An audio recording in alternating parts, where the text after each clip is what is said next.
All right, welcome everybody. Come on in, make yourself comfortable. Oh, we're so excited to have everyone tonight. This is a new webinar series for overcoming MS, the first one of 2026. So nice to have you all here. You can turn the closed captioning on. You can put some questions in the Q&A. We're going to get started in just a second as soon as everybody arrives and gets comfy, cozy. Oh, lovely. I'm super excited to be involved again. Cool. All right. We've got a good crowd here today. Over 100 people coming in live, and I'm sure that number will go up as more and more people arrive. So let's get started, shall we? Let's do it. All right. So, hi everybody. Welcome to season 7 of the Living Well with MS webinar series. We are so pleased to be back in 2026 with a new series of hot topics covering aspects of living with MS that really matter to people in the community. So if we haven't met yet, my name is Gina Beach. I am an OMSer. I live with MS. I'm the producer of the Living Well with MS podcast, so you might recognize my voice. And I'm joining you from the UK. And in a moment, I'm going to welcome Laura Crowder to the stage. She is an Overcoming MS program facilitator, a health coach, and in today's webinar, we'll be exploring the psychological side of living with MS, which is a topic that can feel really personal and sometimes difficult to talk about, but we do hope that this session offers you a safe space to reflect and hear practical strategies for supporting your own well-being. And so before we get started, I will just go through a few housekeeping notes to help the session run smoothly for you. So hello to everyone watching this on replay. If you are in the room live, the session's being recorded and you'll receive a link to access it within the next week. And because this is a Zoom webinar, you'll be able to see myself, you'll be able to see Laura, and this is an interactive session, so you can ask questions using the Q&A tab at the bottom of your Zoom screen. We will come to those towards the end of the webinar. So if you were unable to submit ahead of time, we have some pre-submitted questions. Please do that now or at any point during the presentation, and we'll answer as many as we can at the end. If you have any technical difficulties, try exiting your browser or re-entering using the link in your email. And if your subtitles are on or off, you might see them at the bottom of your screen. You can toggle between those using the CC button. It might be hidden under the More tab. As you exit the webinar in 1 hour's time, we'll have a short feedback survey that'll pop up automatically, and we really appreciate your feedback. It helps us shape future webinars. It helps us shape our events. Sometimes when you're leaving out, you might not even realize it's a survey and just X out of it, but please stick around. It only takes a minute to complete. And finally, a gentle note before we begin tonight's presentation. The content might touch on topics that are personal, potentially triggering for some people, so just take care of yourself. If you need to step away, if you need to pause, if you need to take a break, that's all warmly welcome. And if you do post a question in the Q&A, please keep it general and focused on strategies, approaches, or support for mental well-being. Laura and I are not medical professionals. We can't provide advice about personal mental health. But if you do have concerns about your own mental health, we really recommend that you speak with your healthcare professional. And throughout the webinar, we will also signpost to relevant support services that may be helpful. So with that in mind, let's get started and welcome Laura to the virtual stage. Hi, Gina, and thank you so much. That was a really lovely intro. As you said, my name's Laura Crowder. I live with my family, including my 2 children aged 16 and 20, in Cornwall in the UK. I became a school teacher and leader after some very troubled teenage years, during which I definitely experienced challenges with my mental health. I was badly bullied, I was a persistent truant, I even got excluded on a number of occasions from school. As an adult, I've experienced addiction. I finally ended my 13-year smoking habit by reading an amazing book called The Easy Way to Stop Smoking. Interestingly, a psychological intervention. I also developed severe anxiety and postnatal depression after becoming a parent, and I lost my wonderful dad to cancer in 2012. In January 2018, after ending up in hospital a few months previously, I was diagnosed with relapsing-remitting MS. And after transforming my health through the Overcoming MS program, I decided to retrain as a health coach. And as you said, I also now work as one of the program facilitators. For those reasons and many others that I'm not sharing, this is a subject that is really close to my heart. I also think that sometimes it's really easy to listen to a webinar like this and think it's great in theory, but it won't work in practice. Well, although when I was diagnosed with MS, I was no longer depressed, I did still have really bad anxiety, which was initially exacerbated by that diagnosis. However, I was incredibly lucky because I found the Overcoming MS program very early on, and I can honestly say that it's helped me transform my health in every way, including, really importantly for today, helping me to understand and manage my feelings and emotions, including that anxiety. So let's get started. We all know that MS can look very, very different, and that people experience a huge range of physical symptoms linked to the biological aspects of MS, such as damage to the myelin sheath and inflammation. And those of us with a diagnosis of MS also know that there are many symptoms that are invisible, and these include psychological symptoms. Some of these symptoms can be described as bidirectional. So, for example, physical symptoms can lead to depression, but depression can also lead to physical symptoms. So, I think that's quite important to understand. Another key aspect that is widely known to interact with the biological and psychological aspects of health are the social aspects linked to things like culture, socioeconomic status, career, education, family, etc. And all of these things have a huge bearing on our health. In fact, this quote from the World Health Organization explains that health is actually a state of physical, mental, and social well-being, and not merely the absence of disease and infirmity. And I really love that quote because I think it really does cover the aspects of health. So, because these aspects are so intertwined, we will be touching on all of them today. But our focus is very much on the psychological.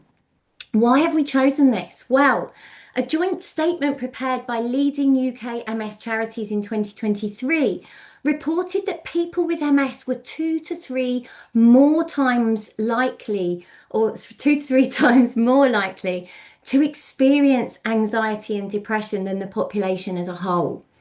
But that support for people experiencing these issues was lacking. And this is also in line with findings from the ESMP, that's the European MS platform, and the CDC in the US, and pretty much around the world, I think. Speaking of the CDC, I just want to share a very quick quote with you, which I found when I was looking at their website researching this webinar, because I think it's so interesting. So often we consider psychological well-being after experiencing challenges. However, look at this quote. This was a recommendation from a task force in Atlanta, Georgia, and they recommended that universal school-based cognitive behavioral therapy, or CBT, should be actually delivered to all students to reduce depression and anxiety symptoms, regardless of either the presence or absence of mental health symptoms. And I just think that's so important because the strategies that we're sharing in this webinar are preventative as well as hopefully useful if you are experiencing issues. So I want to start by considering what receiving the diagnosis of MS actually feels like. In fact, a little bit of a spoiler alert from the question that you can see, which was one of our pre-submitted questions. It can create feelings of overwhelm. I remember that very well. I've made a little video montage from some of the stories on the Overcoming MS website to illustrate this. And then we're going to look at some tips that can help us deal with this diagnosis. If the sound is quiet, please turn up your volume. If not, these stories are provided in the links after the webinar. At that point was all the expectations, all the dreams I thought of X, Y, and Z happening in the future had all been taken away in that moment. I had a lot of, I guess, really negative messages at first, and I just was overcome with fear, really. I just had a lot of anxiety about what my future would hold. I lost a lot of, if not all, my confidence in myself and my health. The diagnosis was a complete punch in the guts. I looked at my future before I found OMS. There was a bit of a grey, dark cloud lingering, and now that's gone.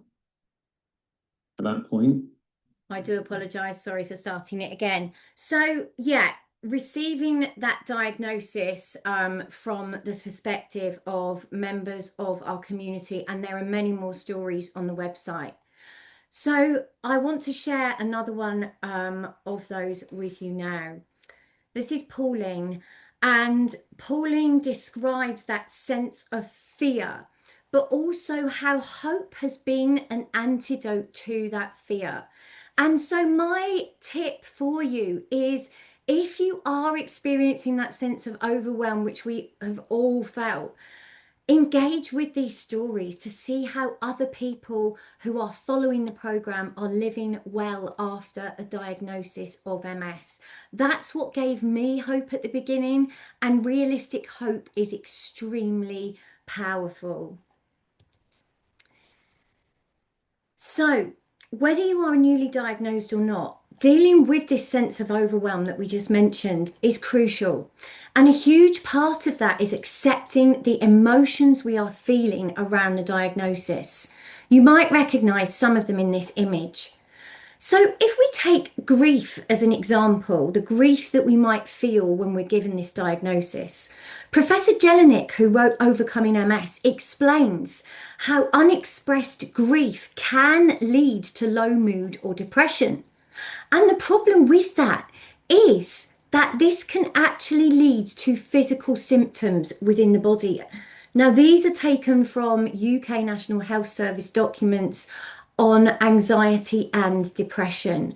So it shows how these feelings, if we leave them unexpressed, can actually damage both our physical and psychological health. And if we think about that graphic I showed at the beginning, imagine also the impact on the social factors that we mentioned, maybe becoming isolated from people, experiencing difficulties at work and so forth. So what can we do? Well, in Overcoming Multiple Sclerosis, Professor Jelinek recommends the following process. And I'm going to say it now, despite being really skeptical when I first discovered this, I can honestly say that this process was a game changer for me. So first of all, it's about accepting the situation, the reality of the diagnosis, and the reality of potential losses that we might face in the future. Making sure that we avoid denial. Apparently, denial is a very common response to grief. I didn't experience denial myself initially, but I do know people who did. The next thing is considering support. Gina mentioned at the beginning, we don't have to do this alone. We can reach out for professional help from our family and friends. But we need that help so that we can actually learn how to feel these emotions. So for example, again, that grief around the diagnosis. And it's about, learning to be comfortable feeling that uncomfortable sensation, And there are so many ways that we can do this. Some of the ways might be, it's got to be what works for you, basically. Some people find journaling useful. For some people, it's movement, different types, depending on different emotions often. Music and art, nature is a very common one. Meditation, sharing with others, talking things through. So many different ways that people can get comfortable with feeling these uncomfortable emotions and ultimately releasing them.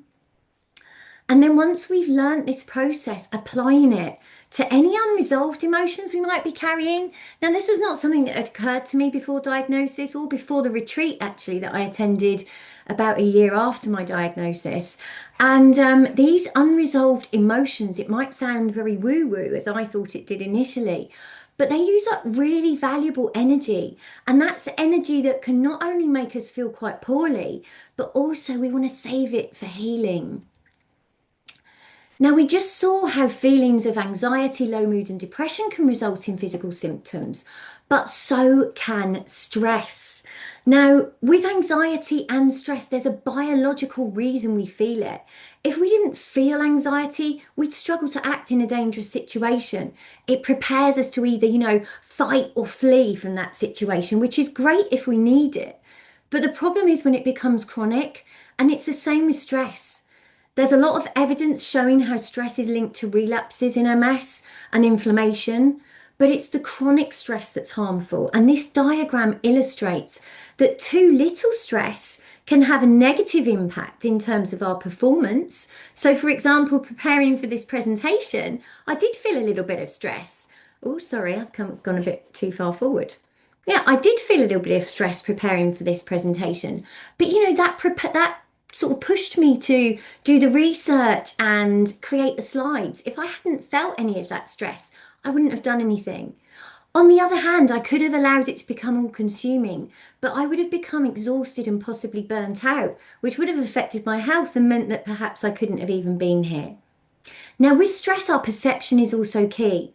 How we view situations that occur, like the presentation, but also how we view the stress itself. Because studies show that people who perceive stress to be harmful actually do experience more harmful effects. I also think language is so important here, and this is mentioned in Overcoming Multiple Sclerosis. Imagine if I said the following, this presentation is such a nightmare. How on earth am I going to cover all of this? Such an important topic, it's driving me mad.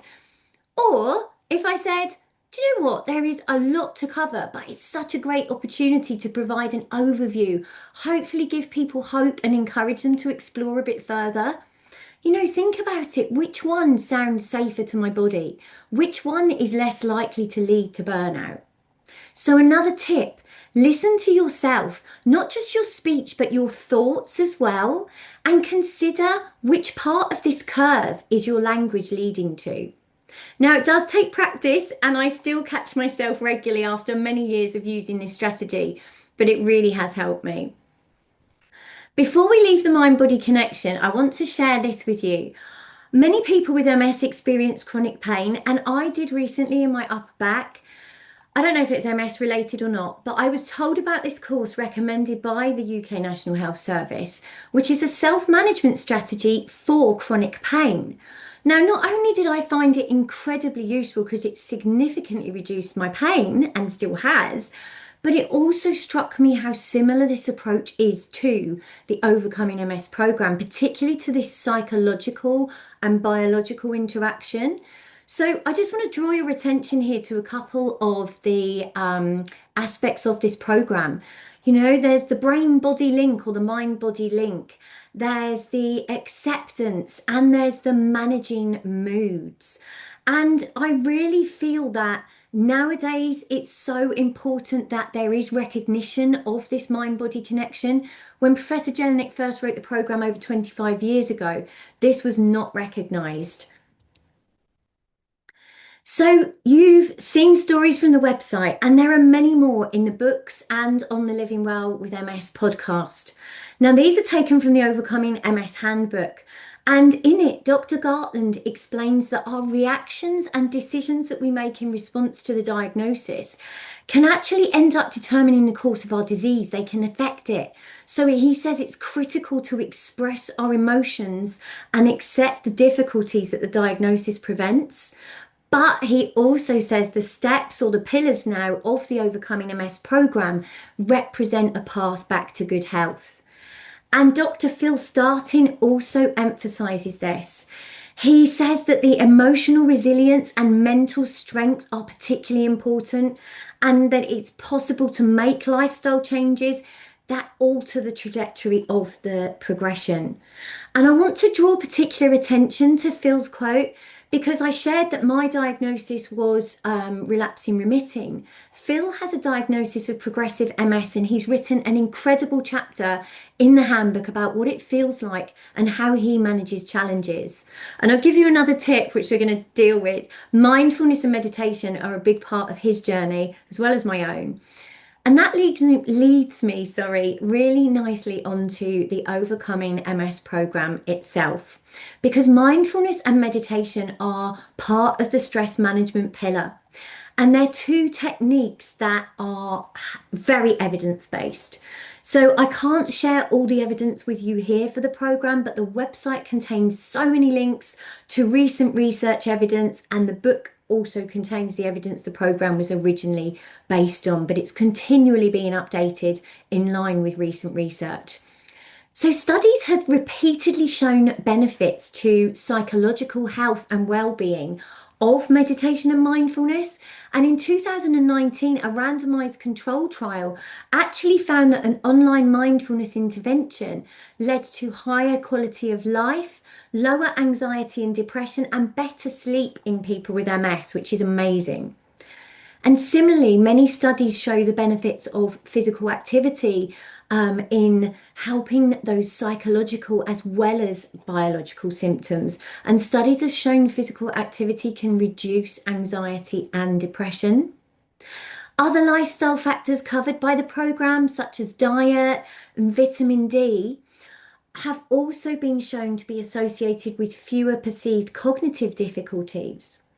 So if you're new to the program, you can find out more by visiting our website, which we'll have links to at the end. And just getting that understanding that as well as supporting our biological and social health, overcoming MS can really clearly benefit our psychological health. So we talked about understanding that feelings can be a real issue after diagnosis, and do you know what, for people in general. And a really good tip that I discovered was understanding that feelings are not good or bad, they're just feelings. So for example, anger, it causes wars, but it also led to me being here because I felt angry that so many people diagnosed with MS are told there's nothing they could do. Also, empathy is often seen as a really positive emotion when we're having empathy with or for someone, but it can also result in emotional burnout if we are taking on too many of other people's emotions, and that can be damaging to our physical and mental health. So feelings and emotions can become toxic, and I'm sure you've heard of this. So we saw earlier that if we don't express grief, it can turn into depression. But also denying feelings and always saying, I'm fine, whether that's to ourselves or to others. That's known as toxic positivity, and it's toxic because it really can damage our health. Similarly, getting stuck in negative emotions, as we saw earlier with grief, also damages our health. But through mindfulness and meditation that we mentioned earlier from the stress management pillar, and especially evidence-based, mindfulness-based stress management courses, they don't only help us manage these emotions, but they can also help us change our perception of illness. Now, I remember when I did one of these MSBR courses, and John Kabat-Zinn, who was very influential in the mindfulness movement coming over to the Western world, he talked about, when we change our relationship to illness, and he was talking about cancer, you realize that you are a lot bigger than your illness. And he talks about dropping into being. He talks about humans, rather than being human beings, we're all often acting as human doings. So he talks about the need to befriend our body as it is, not thinking about fixing it. And that healing is all about that acceptance with coming to terms with how things are in the present moment. And I think many people, including me, find that this really can shift our emotions with this type of practice. I realised that I was hardly ever in the present moment. I was always worrying about something in the future or ruminating about things in the past. And mindfulness for me and many others was a gateway to help me manage my emotions, my thoughts, my feelings, and actually leading me to feel more balanced, more empowered, and more in control of my health. And the words on that second word cloud are taken from community stories, not just my feelings. So we watched a video at the beginning of this webinar, and I just want to catch up with the people whose stories we watched and heard when they talked about their diagnosis. Again, there's links at the end. The labels, by the way, are mine, and we're going to explore them on the next slide. From the moment that I found the book and read it, it just made so much sense that this was what I could do. And so it was undoubtedly a huge turning point for me in discovering all these things that I could do for myself to take control and overcome MS. If I knew then what I know now, if I was able to communicate to myself, first of all, I would give my newly diagnosed self a big hug. Knowing what I know now, if I could have gone back in time at the point of diagnosis and known about OMS and the hope that really it offered, the evidence base it was drawn from, it would have given me some strength at a pretty low point in my life. I love the diet. I love the way I eat. I love my exercise. I love the meditation, and I love doing something positive. From the moment that I found the book, Sorry, it keeps clicking onto the video again. that I think. There we go.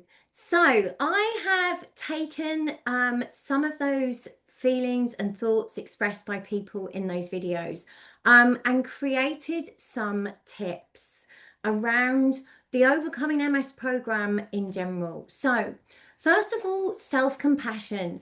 Of all the things that come first, you may not have thought of this, but after dealing with that grief associated with diagnosis, it's a vital component. And I think if I'm honest, subconsciously, I probably thought along the lines of, I haven't got time for all this woo-woo stuff. I need to get on with changing my diet. But I can say this, and I was a yo-yo dieter for many years pre-OMS. If you don't love or even like yourself, you will not make the best health choices, whether that's to do with diet, physical activity, stress management, health in general, especially on difficult days. So when Alex said he'd give himself a hug, to me that represents self-compassion. Again, a very evidence-based approach. Just a tip as well. I used to think self-compassion was very fluffy and gentle, and sometimes it is, you know. I want you to think back to that stress curve we looked at. If the balance is tipping the wrong way and we're going into that kind of burnout, you know, that's when we need a gentle reminder to tip us back into balance. But self-compassion can also be fierce. And I often use this, especially for physical activity and stress management, because despite becoming addicted to many other things during the course of my life, never managed to become addicted to any form of movement. So a tip I found is give your self-compassion a voice. My gentle voice is a meditation teacher called Sarah Blondin. She pops into my head. And my fierce voice is an ex-Navy SEAL called David Goggins, who I discovered in 2019 when I was training for my first half marathon. He definitely gets me active. The next tip is learn. Learn as much as you can. Now, you're nailing this already because you're here on this webinar, but really, I would encourage you to learn about yourself.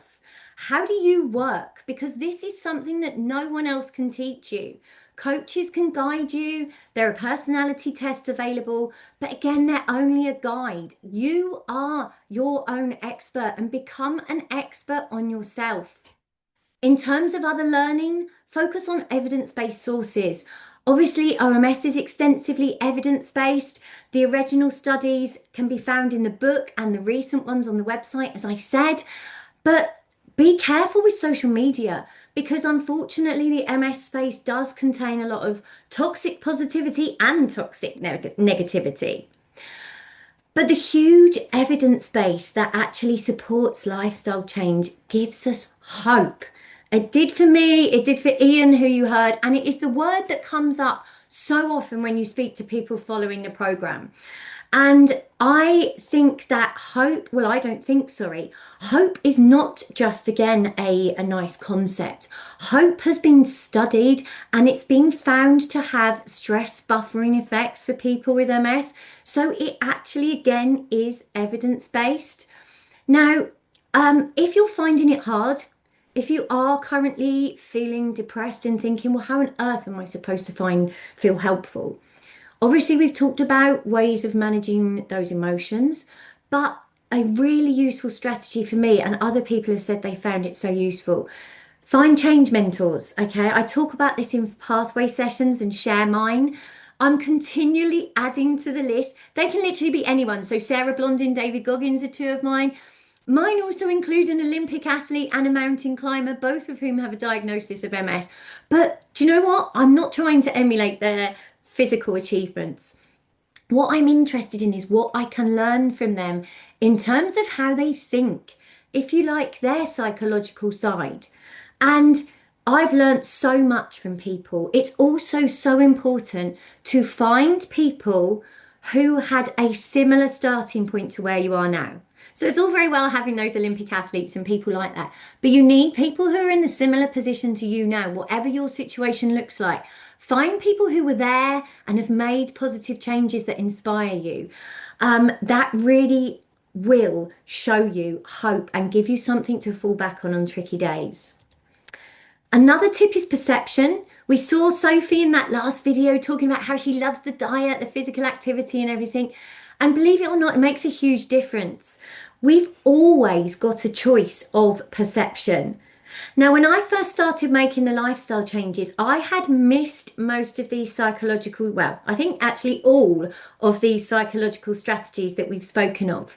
I'd skipped over this part of the book because it was a long time ago, so the website was not that developed then. So I found everything really, really hard because my actions in terms of the changes I'd made and my perceptions were in a massive conflict. So, for example, I'd stopped eating dairy, cheese, which was my favourite food in the world, and milk chocolate, my second favourite food. But I was so miserable as I still felt so attached to those things emotionally. So working on our perception is really important. Similarly, as we talked about with the mindfulness, with the Jon Kabat-Zinn, letting go of our expectations around our future health. And that's been game-changing for me because it reduces that fear, it reduces that sense of overwhelm and really focuses us on that present moment or this present moment. All of this is so empowering. It literally starts to happen naturally as a result of these strategies that we've spoken about. And again, it's scientifically backed. A report from the World Health Organization actually showed that patients who felt empowered had better health outcomes. Wow. Another important one here is experience. Now, the knowledge that all of those people in the video and all of the people that share their stories, knowledge is great. You know, I used to listen to loads of podcasts. I'd hear all these wonderful things and I'd feel really knowledgeable about it, but I never actually put it into practice. So knowledge is worthless if we don't act on it. So why not give it a try? You've got nothing to lose. Why not see how you feel? And the strategies that we've spoken about so far, especially having that realistic hope, should enable you to get started and bridge that so-called intention behaviour gap, which we do have resources on in the Live Well Hub. Again, making these changes, however small they might be at first, puts you back in control of your health. And as many people who follow OMS say, in control of your life. I mentioned pace in the title of this slide, and it's really important. We've all got different starting points and different personalities. So jumping straight in and making changes to every pillar suits some people, but it would throw others into that psychological, stressed, anxious state where they'd be likely to freeze. I've seen that with lots of clients. It's very common. Others respond really, really well to micro habits, so breaking everything down to tiny, tiny steps. Again, there's lots of resources on this in the Live Well Hub. And that enables some people to build really positive habits, whereas other people get bored and switch off using that approach. That's why understanding how you work is really key. And the pain course I mentioned earlier referred to boom and bust pacing. Doing too much one day can lead to enforced rest on the next day. So getting the pace right for you is key. And often with things like physical activity, that can mean breaking it down into much smaller sections throughout the day. Self-talk was mentioned. If you've got an inner critic, turn it into an inner coach. There's a widely evidenced strategy in CBT called cognitive restructuring, a bit like what I did with the thoughts about the presentation. And it's brilliant for helping to reframe negative thoughts. So again, look it up, try it out. Feeling positive. Sophie mentioned this at the end of her video. Now, this doesn't mean being toxically positive. This means finding real pleasure in day-to-day life. And if this is something you're not currently experiencing as a result of the situation you're in, Dr. Rachel Hunter has some excellent practical ideas and activities for finding pleasure in her chapter on developing resilience in the Overcoming MS handbook. Reflection is also so important. What's working? What isn't working? How do you feel? And which strategies are positively impacting your psychological and overall health? Professor Jelinek encourages us to be curious. This is a big part of finding out what works for us in terms of both our psychological health and our health in general. And flexibility is another psychological quality that he emphasizes. It's really easy to get stuck in our own ways, and that can make making those positive changes that OMS outline really, really hard. A really good strategy with this is if you find this hard, don't try and make changes to your health. Do it in another area that's completely unrelated and something that you don't feel any emotion towards. So Professor Jelinek in the book speaks about swimming pool changing rooms. So actually always using the same changing room until one day he decided to try a different one and finding it was better. And then after that, realizing how important that flexibility can be. Try brushing your teeth with a different hand. Try taking a different route to somewhere that you go regularly, Get comfortable with feeling uncomfortable. Get your brain used to making these changes and understand that it's not threatening. Again, we've got resources on that in the Live Well Hub, pathway sessions, and so on. And you know what? This takes us back really nicely to self-compassion. I've presented these labels in a circle to represent that this is an ongoing process. I like to think of it as a bit like going to the gym. If you go to a gym, you work away, you suddenly get to a stage where you feel, okay, my fitness level, I've got the body of my dreams, the fitness level of my dreams. But if you stop going to the gym at that point, you won't maintain that level of fitness. And as Pillar 7 explains, this change is a change for life. In fact, for me now, I don't consider this to even be a program. It's just my way of life. And our psychological well-being is so similar to that gym analogy. It does require that continuous practice. So moving on to another pre-submitted question. And here's a real example of what I mean by practice. So this question was, what do you do when your symptoms flare? As in, how do you not overthink? Okay, here's an email that I sent my MS nurse just about a year after I ended up in hospital after a major relapse that led to my diagnosis. In it, I talk about experiencing severe dizziness, pressure in my head, numbness in my hands. And this is interesting. Since I last saw you, I've had a very stressful time. I think it's all taken its toll on my body. Okay, so that was the email I sent to my MS nurse. Now look at this email. This was from my brother just about a month later, talking about positive news, saying how motivating it should be to stick with the diet. That's obviously the Overcoming MS diet, but also asking me how I was getting on with the stress side of things and has the mindfulness helped. That's at that point when I was experiencing that dizziness, when I went into this panic and overwhelm. Does this mean I'm having another relapse? What does this mean? Help. In response, obviously, to some very stressful situations I'd experienced in my life at that time. The mindfulness course that I did, it was a free online mindfulness-based stress reduction course, was a game changer. And yes, it massively helped me. Okay, on to the next question, which is, I sometimes find that my sleeping pattern isn't great. I become stressed and anxious. Any ideas for getting better sleep? Well, first of all, sleep is bi-directional. It affects our psychological well-being, it affects our biological well-being. Now, again, just a few quick emails. These were all sent from me to my wonderful MS nurse. The first one in 2021. I'm really struggling to sleep. I've tried everything. I'm worried about the effect on my health, sorry. She sent me one back saying, yes, some people with MS do struggle with sleep. That did reassure me. However, look at this in 2022, I think this was. My sleep is and always has been pretty poor. Then in 2023, less good news is that I was literally cannot sleep. Sleep affects our cognitive issues, something I've really experienced in terms of those psychological issues. Starting to worry.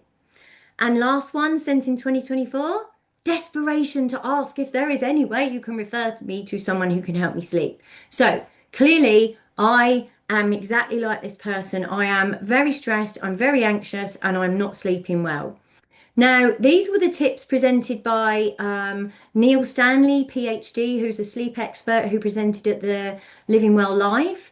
I'm not going to read them all out, but I want to draw your attention to that last one. Look, absence of regular thought process about sleep. Now, look at the language I was using in those emails, and this is in spite of everything I know. So for me, this was the key. I was constantly telling myself that I wasn't sleeping, that I was worrying about it, that I was struggling, desperate. In fact, it became a constant thought process. Now, I haven't found a miracle sleep cure, but it's so much better since I decided to stop worrying about it, did one of the CBTI courses, that's CBT for insomnia, and many of those are freely available, again, from your local health authority. So, some resources to share with you. First of all, I don't want you to think this is something you need to do alone. If you're looking for mental health support, check out the Mental Health Hub on the Overcoming MS website. If you're new to Overcoming MS, why not attend a Discover session? Or if you want to expand your knowledge and evidence base, go on a pathway. If you're planning on making these changes and want some support, we've got the 6-month course. Also, there are dedicated sections on the website for stress for every pillar, including functional movement exercises with Dr. Gretchen and chair-based and standing yoga exercises as well. And last of all, the importance of community can't be overstated. We saw at the beginning in that biopsychosocial model that it is another factor that affects our health.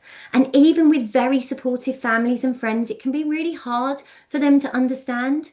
Joining the Live Well Hub will give you access to a community that gets it, as well as all the resources and circles, which have been a lifeline for me. I've made some real friends in my Overcoming MS circle, but also found a safe space. The circle I belong to has an amazing meditation WhatsApp group where people do share issues that are affecting their psychological well-being. And I know that people find it useful because we are always saying how useful it is. Finally, all of these resources are free, but also remember this webinar has been all about developing our own inner resources. And before we go to the audience questions, I just want to end with a few quotes. I included this slide because I knew I'd forget it. Grounding, for me, that often involves being in nature and breathing. And if I can't get outside, as Angela, who runs our Circles meditation group, says, open the window or the door and let nature come in, nose to the breeze, she always says. So that those grounding and breathwork exercises can be so useful, especially if we're in a moment where we're really feeling that stress and nothing else is working.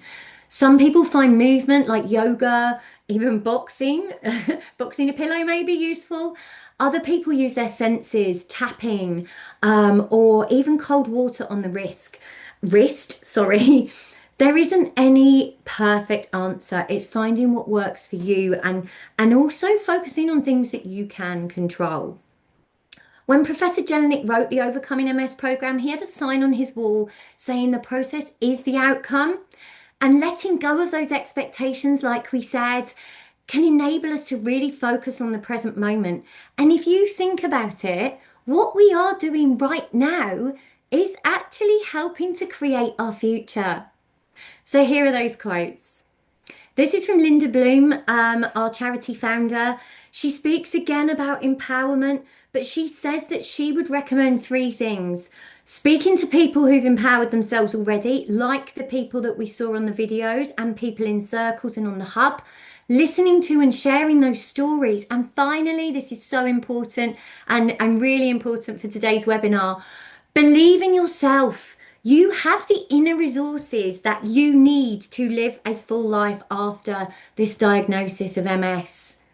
Another quote here from Professor Gavin Giovannoni, who some of you might know. He wrote this in the introduction to the 2016 edition of the book. Overcoming multiple sclerosis makes you think deeply about wellness, and the inspiration you get from it is that you, yes, you, could set out on a journey of empowerment and change the way you live for the better. And remember how we said the World Health Organization said empowerment leads to better health outcomes? And from Professor Jelinek himself describing his journey after a lot of years of following the Overcoming MS program. Life was very different because I was fundamentally different. But listen to how he says he was different. My passions, goals, desires, the whole inner landscape of my life were different. I had changed, and while it was incredibly challenging, overall I was glad I had changed, MS or no MS. And this is what the Overcoming MS program advocates: change your life for life. Couldn't say it better myself, other than Angela, again, who I mentioned, who is a wonderful member of the Overcoming MS circle I belong to. She said this a couple of years ago in our thread to a newly diagnosed member. The page has been turned and now you're living on a fresh one. Your story is yet unwritten, so lean on us, other members of the circle and the wider Overcoming MS community. Ask questions, challenge yourself to find solutions, and be proud of the person you are.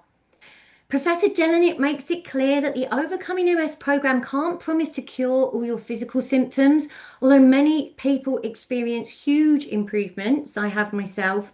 But by doing what that mindfulness suggests and focusing on being rather than doing, we can ensure that we take care of our psychological health, and that can certainly improve our quality of life.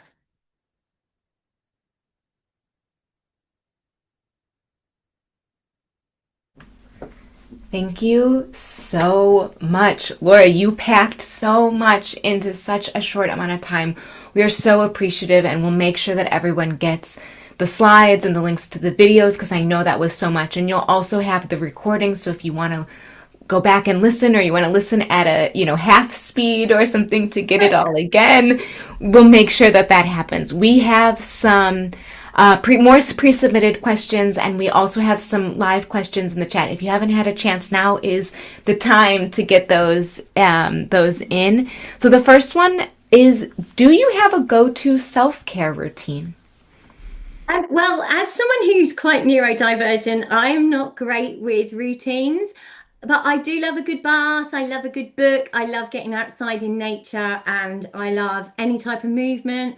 Also, if I have enough time, preparing a real treat of an overcoming MS meal, So yeah, all of those things. And listening to my favorite music and maybe like dancing along to it if I can. Nice. I think for me, I want to get up and I want to take a shower in the morning and I want to start my day and I want to put on real clothes, even if I'm having an at-home day. And that puts me, even if I can do nothing else, it puts me in a state of like, okay, I've prepared myself. I'm ready for whatever this day brings to me.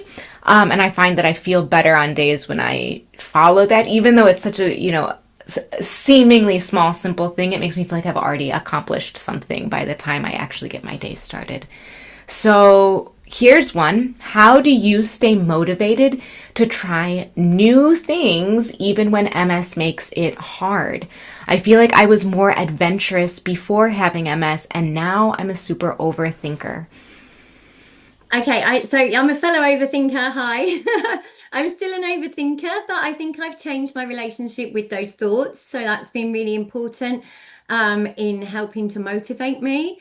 I believe that motivation is something we grow. I don't believe it's something we either have or don't have. And I think that willpower is overrated. I think that it's the steps, it's the practice, it's the showing up. It's what I said about taking that experience and acting on it, taking that knowledge and acting on it. And I just find it doesn't matter if it's a baby step. It doesn't matter that there are some days when I have fully intended to do some physical activity and for whatever reason I don't do it. Do you know what? That's okay. If I'm really not feeling well enough, that's fine. However, what I'll often do, Gina, is I'll think, do you know what? I'm going to just try it unless I'm actually really ill. I'll try it and see how I feel. And I have often found, not 100% of the time, but I've often found that I start to feel better as I start moving. So it can grow, and it definitely grows as we learn mindfulness techniques and as we apply them in our daily life. That's where the motivation comes from. And in terms of the adventurous, I've become more adventurous again since discovering overcoming MS. The anxiety I spoke about prevented me doing so many things in my life. I stopped traveling. I stopped doing anything that I thought had any sort of risk. At one point, when there was a swine flu outbreak, I even stopped going out of the house. So I get it. But all of these techniques that I've talked about and other ones that you'll discover through the Overcoming MS resources have just really helped me get motivated. 100%. And I think you can use that overthinking to help plan for contingency. And I think getting out of the house every day or, as many days per week as possible, even if it's literally a tiny walk around your neighborhood, or I have my mobility scooter set up in the garage where I can go out and just do a little errand, take myself to the post office or buy something from the shop. And those help you practice being adventurous. The more you can do by yourself, and you can say, oh, I did this by myself. And then the next time, maybe you can go a little farther or do something else. And I also think there's such benefit to calling ahead and saying, hey, do you have step-free access? Hey, can you meet my dietary requirements? People are so willing to help if you are willing to be vulnerable enough to ask for help, and they want to help you be adventurous. I know my husband's like, you know what? It looks different, but we're still going to do all the things. We're just going to find a way to do it that we can do it together. And it's just using that overthinking instead of catastrophizing to be an organized planner so that you can be in charge of your own destiny. Yeah, and you mentioned overcoming challenges. We've got some resources to help people actually not just identify challenges and barriers. So if you're finding making any of these changes difficult, we have resources to help you identify your own, because they're going to be different for everyone. As Gina said, Gina and I have got different barriers, but it helps you identify them, and it helps you plan for them. It helps you understand why they're barriers, and definitely planning for the ones that we can control anyway. Yeah. So this person likes to celebrate wins and progress. I think that's super important as well. The question is, what are your go-to celebrations when you have a small win? They're trying to stay positive despite setbacks lately, so it's always helpful to hear what we do. I think for me, it's anything that lights me up, and it can depend on so when this person says about these small wins, again, in our resources, we talk about planning these rewards in. So that you're ahead of the game, whoever asked this question, because planning in those small rewards all the way through the process, not just at the end, is so important. And for me, it really depends on what I'm working on. I quite often will link it to whatever it is I'm working on. So maybe if I'm working on my diet, it might involve treats linked to the diet. I love the forks over knives, chocolate black bean brownies. They're just my go-to. If it's physical activity, maybe I'll treat myself to get outside in nature. Again, I said music is powerful for me. Spending time with my family is my favorite thing ever as well. If I can spend time with my family outside, even better. I love all of these things, and I want to add that like documenting the small wins are super important for me. So I keep a gratitude journal. I write Yes. down 3 things that have been Yes. good that have happened to me every day. And then when I'm feeling like, oh, this is overwhelming, I can go back and be like, oh my gosh, and this happened, and this was really good, and this was great. So that is serves two purposes where it's like celebratory and also motivating for the future on the days when everything feels extra hard. Yeah, I'm trying to find on my phone actually. I can't find it, but I don't keep a gratitude journal, but I do a gratitude practice every night. But I've got a gratitude folder of photos. So whenever I'm out and about and something lights me up, I'll take a photo and I put it in my gratitude folder and I look back through those photos. I should have said that. That's an amazing win for me. I love it.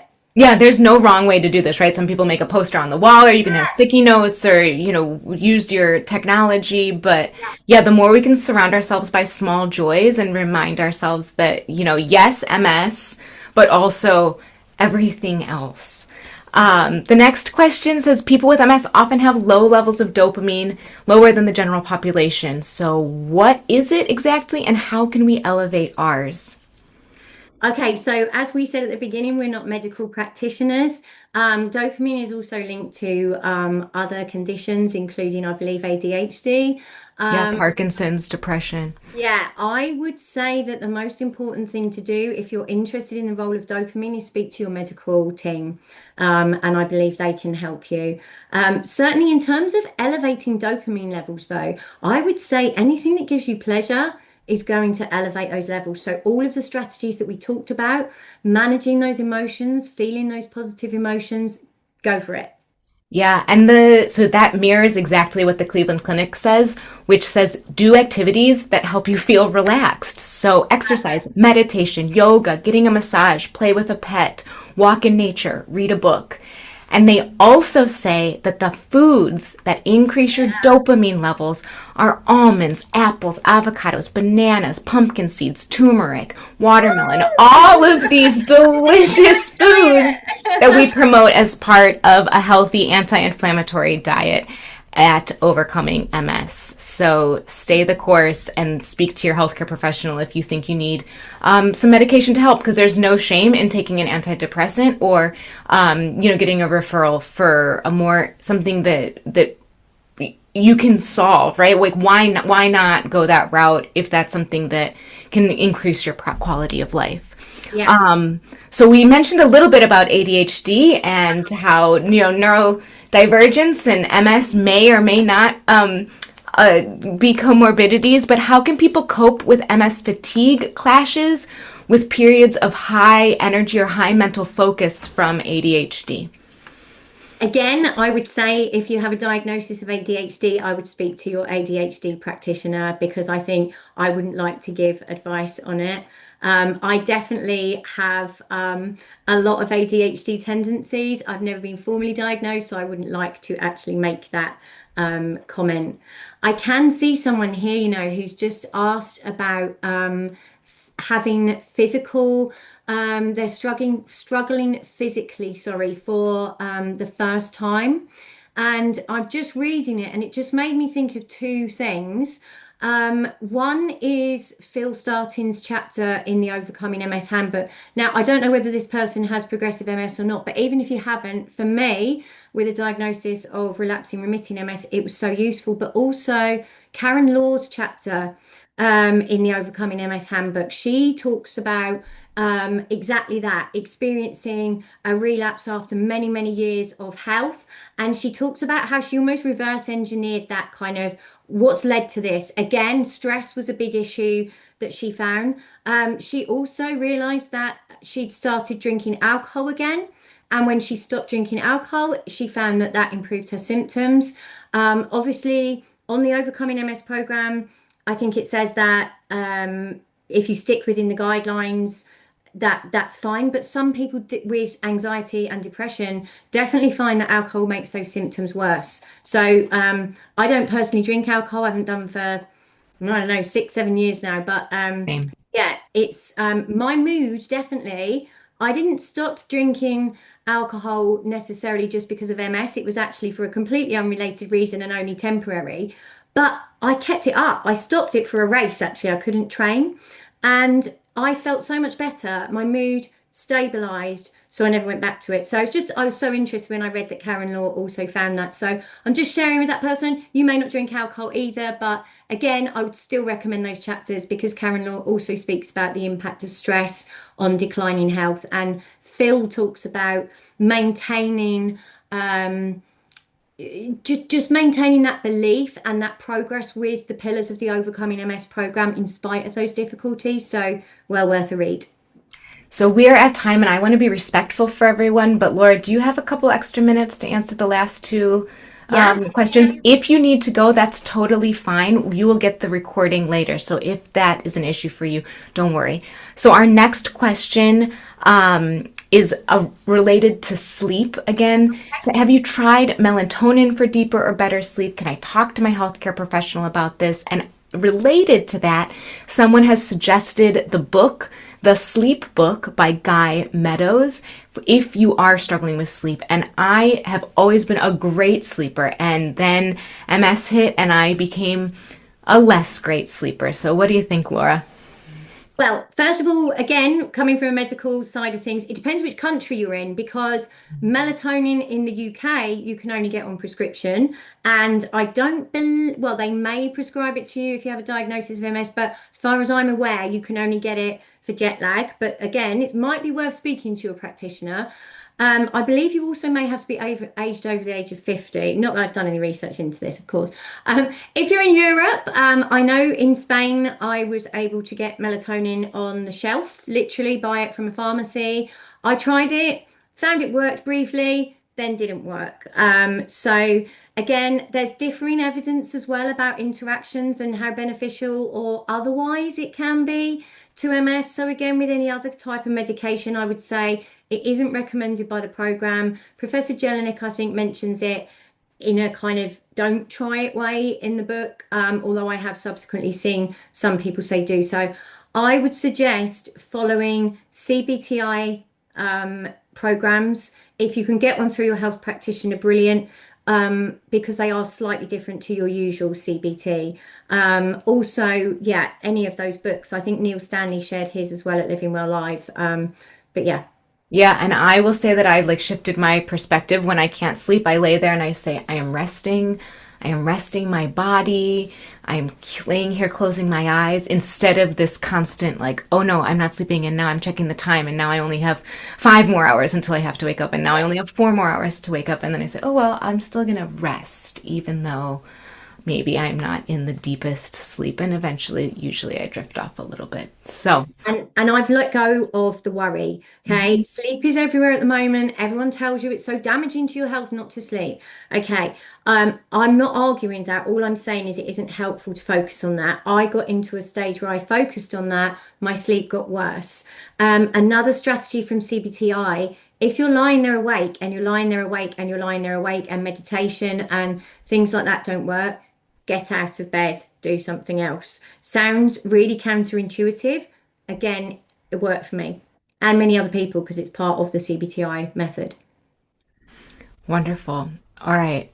And on that note, I think we're going to need to come to a close, but this has been so wonderful. I've learned so much. I feel really honored to be a part of this. So thank you again, Laura for bringing us all of these wonderful resources and this wonderful reminder that there is a lot in our control and that we can, work towards mastering our mind, and that's the first step in making all of these healthy decisions. So thank you for joining us on our first webinar of 2026. Tonight, we've been exploring the psychological side of living with MS, which, again, this is a topic that is super personal and can feel really hard to talk about, but we hope that the session has offered you a safe space to reflect and hear practical strategies for supporting your well-being.